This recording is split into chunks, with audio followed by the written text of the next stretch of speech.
сәлеметсіздер ме? Бүгін мен сіздермен көптеген гинекологиялық аурулардың емі болған және қанша жылдан бері Алладан сұрап, бірақ әлі сәбидің иісін аңсап жүрген адамдарға қарапайым емдік тәсілмен бөліскім келіп тұр. Каналымызды қолдау мақсатында лайк басып, комментарий жазып, подписаться батырмасын басуды ұмытпаңыз.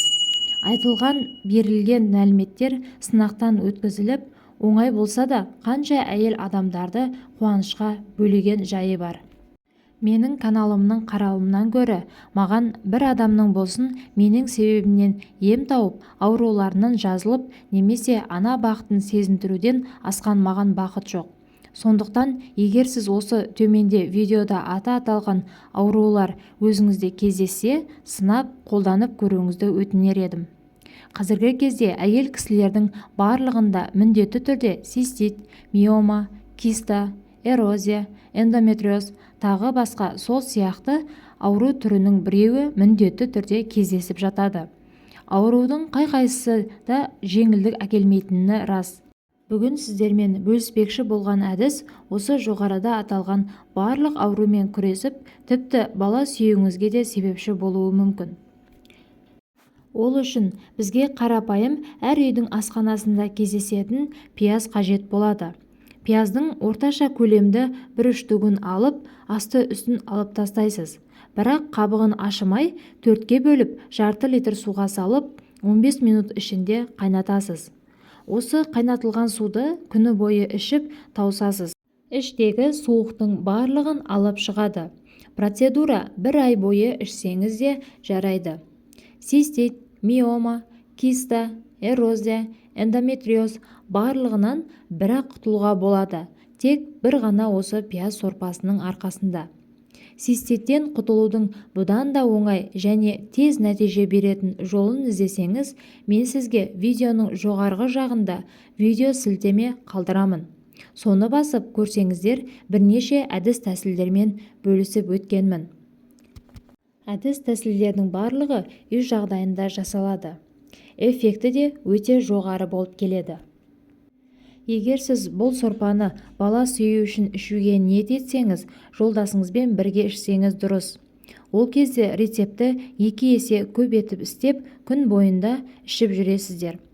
Бұл рецепті қолданбай тұрып, тек Қазақстан емес, шет елдердің мемлекетінен де ем алып, балалы бола алмаған жұп 15 күн ішіп, 1 айдан кейін ғана сүйінші сұраған жайы бар. Одан бөлек араб еліне танымал бала сүюге көмектесетін жеміс бар. Ал сіз бала сүюге көмектесетін жеміс жайлы естіп пе едіңіз? Жеміс махелкин деп аталады. Кейде араб жаңғағы деп те атайды. Жеміс Африка жерлерінде өседі. Өзінің бойындағы құрамымен бедеулікті, простатитті емдеуде белгілі. Ер және әйел кісілердің бала сүюге қарсы ауруларымен күреседі. Әсіресе әйел кісілердің трубаларындағы қабынуға қарсы әсері керемет. Сонымен қатар ерлердің потенциалды төмендігінде, процент көрсеткіш төмендігінде де көмегі орасан. Одан бөлек белгісіз себептен бедеулік кезінде де жеміс әсері бірден көмегін береді. Махелкин жемісі мына жағдайларда көмектеседі. Жатырдағы қабынуды емдейді. Әйелдерде маңызды рөл атқаратын эстроген гормонын өндіруде ерекше орын алады. Ал ер кісілерде ерлік потенциалды толық қалыпқа келтіреді. Өлі сперматозоид жасушаларын тірілтеді. Простатитті жоқ қылады.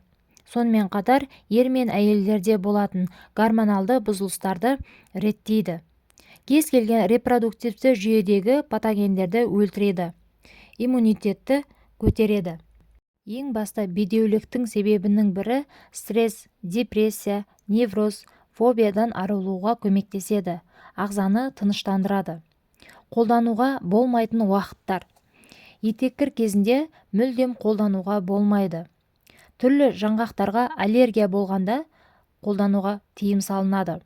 Панкреатит, түрлі тері ауруларында, псориаз, экзема, невродермит кезінде, күрделі бүйрек бұзылыс кезінде махелкин жемісін қолдануға болмайды. Махелкин жемісін қолдану тәсілі. Бұл жеміс өзінің қалаған нәтижесін беру үшін дұрыс дайындау қажет. Ол үшін 4 бірдей көлемі жағынан бір тектес жемістер алынады. 4 жемісті бөлек-бөлек езіп, 3 литр банкының 2-ін аласыз. 2 езілген жемісті біреуіне саласыз. Үстіне толғанша ыстық су құясыз. Қараңғы жерге 12 сағат қойып, сосын тұнба ішуге жарамды болады. Алынған тұнбаны 3 күнде 1 литрден тамақтанар алдын ішесіз. Махилхинді етеккірден 5 күн алдын, немесе 5 күннен кейін ішуге болады. Әсері жақсы болу үшін махилхин жемісінің тұнбасын ішерден 2 күн бұрын хиджама жасаған дұрыс. Себебі жаңа қан өндіріліп, түрлі аурулардан арылып, жалпы адам жағдайы жақсаруы үшін. Махилхинді жеміс ретінде жеуге де болады. Бірақ бір жегенде екеуін қатар жеуге тыйым салынады. Ол ағзаға зиян болып келеді бірдей жеген кезде. Осы орайда пияздан жасалған сорпаның тек қана гинекологиялық ауруларда емес, пневмонияны да емдеуімізге болатындығын, сонымен қатар суық тию, жөтелді емдеу үшін де тағы бір рецепттің түрін атап өтпекшімін. 2-3 штук орташа көлемді пиязды алып, майдалап турайсыз. Үстіне 2 ас қасық қант салып, 200 грамм су құясыз. Бетін жауып, сироп халіне келгенше қайнатасыз. Оттың ең төменгі дәрежесіне қою қажет. Қатты бұрқылдатып қайнатуға болмайды.